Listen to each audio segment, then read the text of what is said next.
नमस्कार मित्रांनो, मी सेवार्थ गोरखनाथ या यूट्यूब चॅनलवर आपल्या सर्वांचे स्वागत करतो। हा शेवटपर्यंत व्हिडिओ बघा। आदिवासी विकास विभाग भरती 2026 चौकीदार गड्ड या भरतीसाठी या जाहीर सूचना आहे।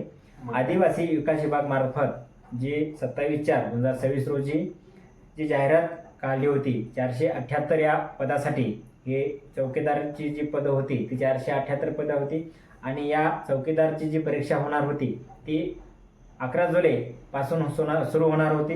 11 जुलै 2026 ते 16 जुलै 2026 दरम्यान परीक्षा होणार होती। परंतु सध्या या आदिवासी विकास विभागाने आज जाहीर केले की अनेक विद्यार्थ्यांची MPSCची परीक्षा असल्यामुळे विद्यार्थ्यांकडून विनंती करण्यात आली होती की पुढे परीक्षा ढकलण्यासाठी केली होती, परंतु बऱ्याच विद्यार्थ्यांनी म्हणून आज आदिवासी विकास विभागाने या परीक्षेची वेळापत्रक जाहीर केलं होतं ते सध्या रद्द केलेलं आहे आणि पुढची परीक्षेची तारीख लवकरच या आदिवासी विकास विभागामार्फत कळविण्यात येईल।